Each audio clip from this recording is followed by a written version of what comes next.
오늘 하나님 말씀은 고린도전서 16장 21절에서 24절까지의 말씀을 교독하도록 하겠습니다. 신약성경 286쪽에 있습니다. 고린도전서 16장 21절에서 24절까지의 말씀을 교독하고 마지막 24절은 함께 읽도록 하겠습니다. 나 바울은 친필로 너희에게 문안하노니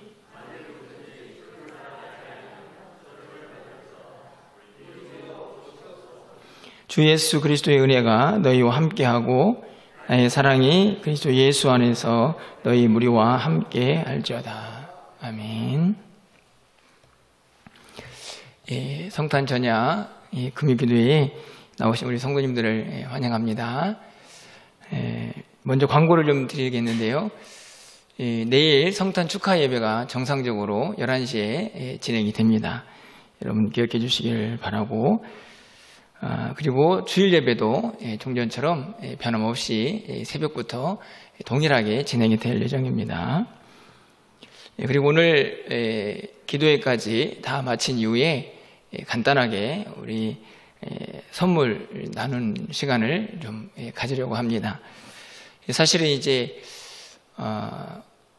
우리가 코로나가 아니었으면 조금 더 적극적으로 이 시간을 좀 홍보해서 더 많이 나왔으면 좋겠다 이런 생각을 했는데, 그래서 선물을 이렇게 준비하면서도 이 선물이 도대체 어느 정도 오시는 분들에게 어느 정도 배분이 될까 고민을 엄청 많이 했는데요.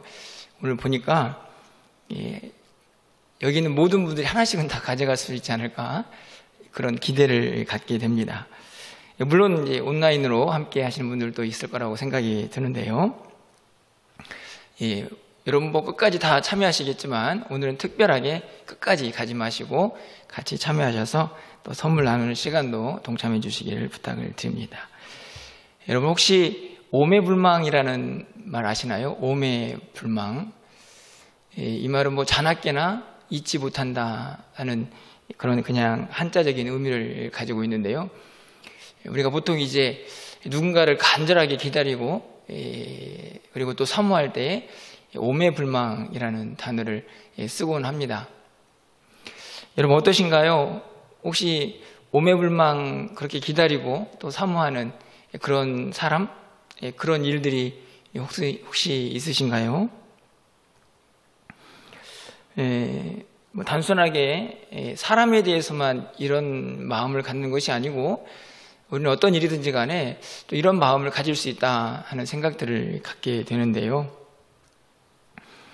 오늘 성탄 전야를 보내면서 참 많은 생각들을 하게 됩니다. 사실은 이번 한 주간이 저에게는 정말 많은 생각을 했던 한 주간입니다. 월요일, 화요일, 수요일까지는 잘 안 될 수도 있겠다 이런 생각을 하다가 갑자기 목요일에 상황이 막 이렇게 정리가 되고 또 보건소에서도 이렇게 이야기가 정리가 되면서 또 정상적으로 갈 수 있겠구나 하는 또 생각의 변화, 이런 것들을 계속 거치면서 이 성탄절에 대한 의미를 또 다시 한번 생각해보는 그런 시간이 되었습니다. 사실 우리가 성탄절은 항상 그곳에 있는 절기 아닙니까? 12월 25일이 되면 언제나 변함없이 성탄절은 찾아오는데, 여러분 어떠신가요?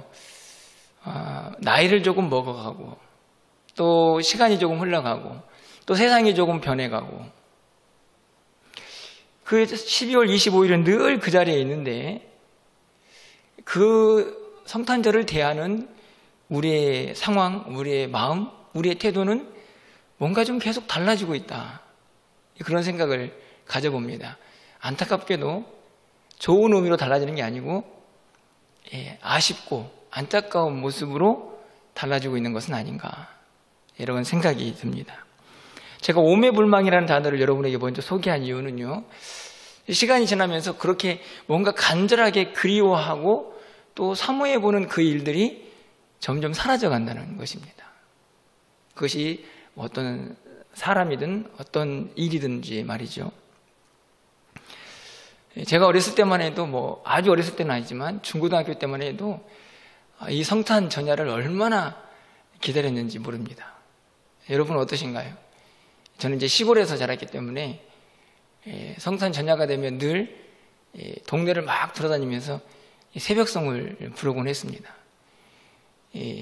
제가 있던 시골교회는 굉장히 먼 곳에서 오는 분들이 많았기 때문에 새벽송을 돌고 나면 12시, 11시 정도부터 시작하면 새벽 한 4시 정도 그렇게 돌고 올 수 있는 그런 굉장히 많은 다양한 곳에 흩어져 있는 그런 성도님들이 계셨는데요.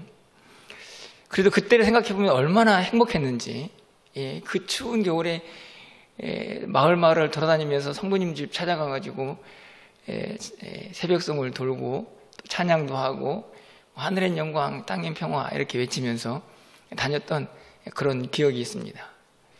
그래서인지 그때는 항상 그 성탄 전야 그날을 늘 기대하고 오늘은 또 이번 해에는 어떤 일이 있을까 그런 기대를 가졌던 기억이 있는데요.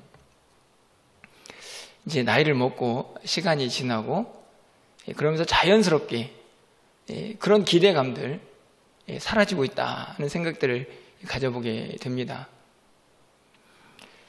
분명히 제가 어렸을 때 경험했던 성탄절과 지금 우리가 경험하는 성탄절은 같은 날 12월 25일에 어김없이 찾아오는데 그날을 대하는 우리는 참 많이 변해가고 있다, 이런 생각이 드는 것이죠. 하지만요, 아무리 시대가 변하고 우리의 마음의 상태가 변한다고 할지라도 예수님께서 이 땅에 처음 오셨던 것처럼 다시 오실 예수님에 대한 그 확실한 약속은 반드시 성취가 될 것이라는 사실입니다. 코로나 아니 그 이상의 강력한 바이러스가 우리를 엄습해서 우리를 억누르고 짓누른다고 할지라도 주님은 반드시 말씀대로 약속하신 대로 다시 오실 것이라는 사실이죠. 그런 의미에서 본다고 하면 우리의 상황, 우리의 처지가 어떠하든지 간에 이 날을 기다리고 이 날을 바라보는 우리의 태도는 변하지 않아야 되는 것은 아닌가. 물론 나이가 먹고 환경이 바뀌고 있지만 그래도 이 날에 대한 주님이 오신 날, 그리고 다시 오실 주님에 대한 그 기대, 오매불망까지는 아닐지라도 뭔가 사모함이 회복되어야 되는 건 아닌가 하는 그런 마음을, 소망을 갖게 되는 것이죠. 그러면서 오늘 본문을 좀 보게 됩니다. 오늘 고린도전서 마지막 부분을 읽어드렸는데요. 제가 이 본문을 택한 이유는 이 본문의 내용이 좀 기가 막힌 내용이 담겨져 있기 때문입니다.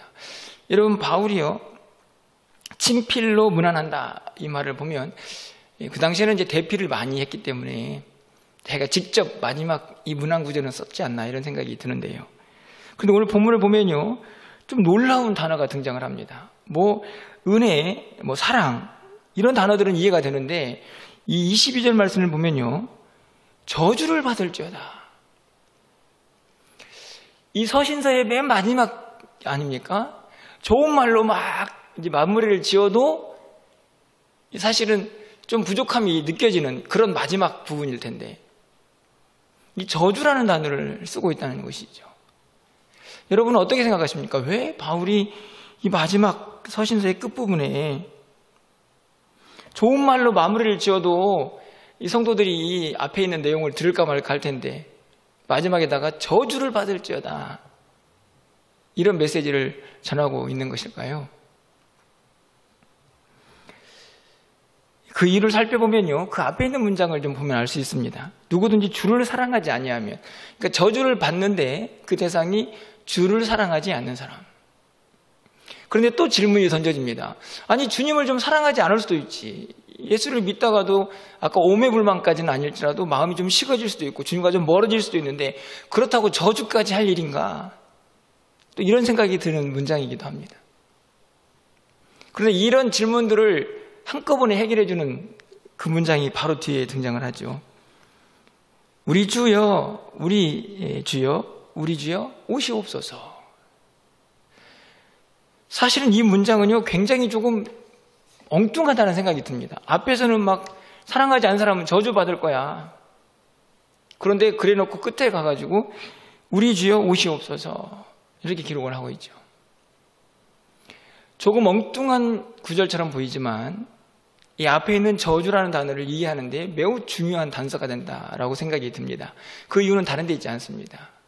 왜 저주를 외칠까? 이 저주는요, 바울이 저주를 누군가가 받기를 바란다라는 기원보다는 제가 보기에는 결과에 가까운 단어입니다. 이게 무슨 말이냐면, 우리 주여 오시옵소서라는 말은 무엇을 의미하죠? 주님이 다시 오시는, 그러니까 첫 번째 주님이 오심이 아니고 다시 오실 재림주의 예수님을 의미합니다. 주여 오시옵소서. 이 말은 마지막 때의 심판 때를 의미하죠. 그때는 어떤 결과가 나타납니까? 두 분류로 갈려지게 됩니다. 예수를 믿는 사람과 믿지 않는 사람들.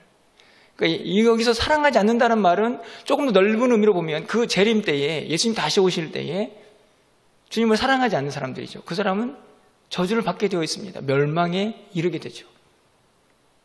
그런 의미에서 보면 우리 주여 오시옵소서라는 이 마지막 재림신앙, 다시 오실 예수님을 기대하고 있는 이 한 구절이 앞에 있는 저주라는 단어를 우리에게 해석해 준다라고 생각이 듭니다. 이 말을 다시 고린도 교회 성도들에게 적용해 보면 절대로 주님 오실 때까지 주님을 사랑하는 그 마음을 놓아서는 안 된다. 주님을 떠나서는 안 된다.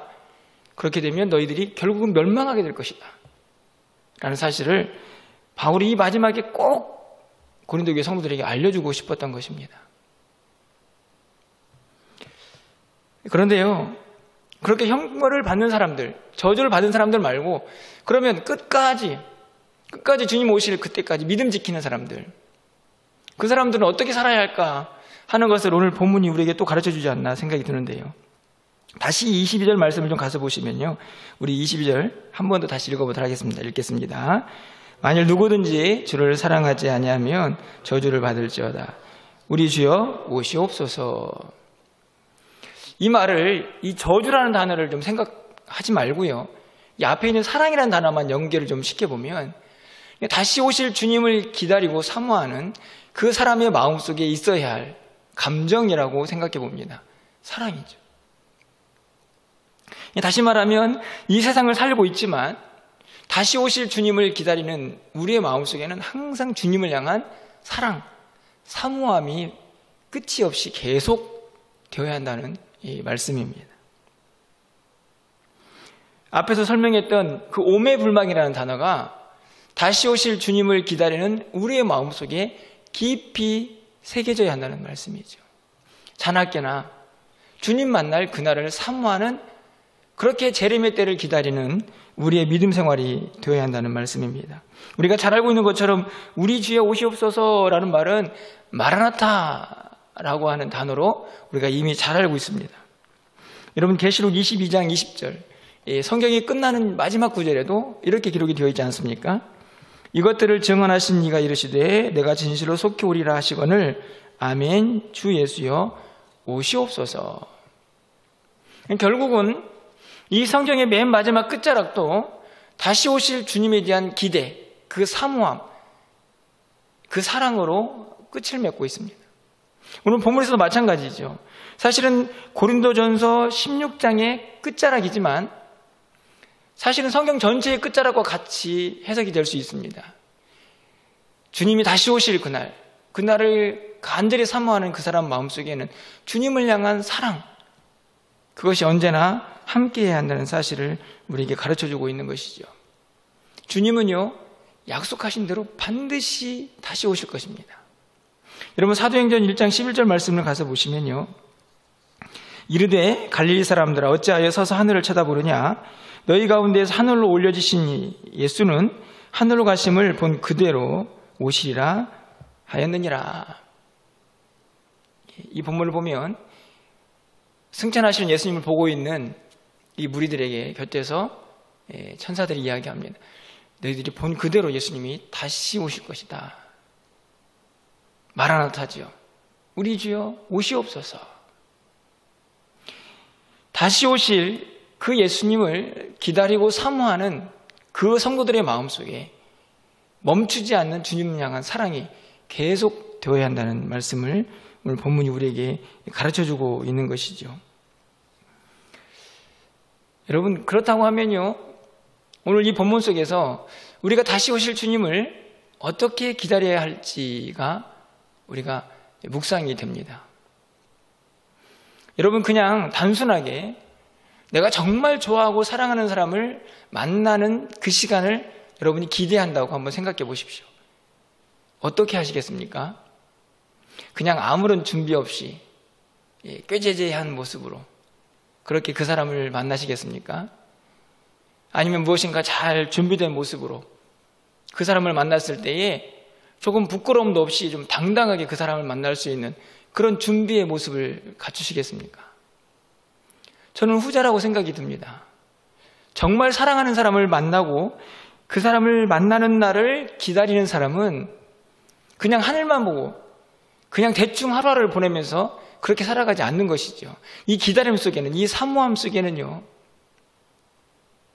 내가 어떻게 주님을 만나서 부끄러움 없이 주님 앞에 설 것인가 하는 질문도 동시에 포함이 되어 있습니다.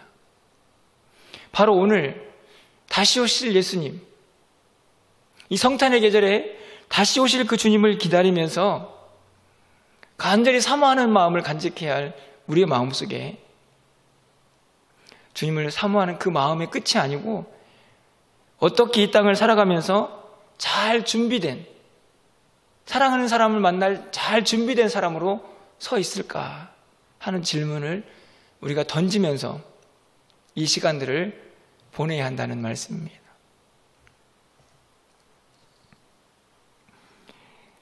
내일은 성탄절입니다. 정말로 주님이 이 시대를 바라보면서 이 성탄의 계절을 보내고 있는 우리를 향하여 아쉬워하는 것은요, 캐롤이 사라지고 우리가 성찬 전야에 모여가지고 이런저런 행사들이 점점 식어져 가고 또 새벽송이 사라지고 뭐 그런 시대적인 변화, 그것이 아니고 저는 우리의 마음의 삭막해짐, 그것을 우리 주님이 더 안타까워하시지 않을까 생각합니다. 그 삭막해짐은요, 무엇에서부터 시작되냐면 어찌 보면 주님을 향한 사랑의 식어짐에서 시작된다고 할 수 있습니다. 내가 주님 앞에 섰을 때에, 주님 다시 만날 때에 부끄러움 없는 모습으로 내가 사랑하는 그분을 정말 대하며 만날 수 있을까? 그 간절한 소망과 사모함이 우리 안에 있다고 하면 그 기다림은 행복일 것이고 그 기다림은 기쁨일 것입니다. 코로나가 아무리 기승을 부리고 우리의 주변이 나를 아무리 힘들게 할지라도 그 마음속에 그 뜨거움과 그 애절함이, 그 사모함이 차고 넘칠 것이기 때문입니다.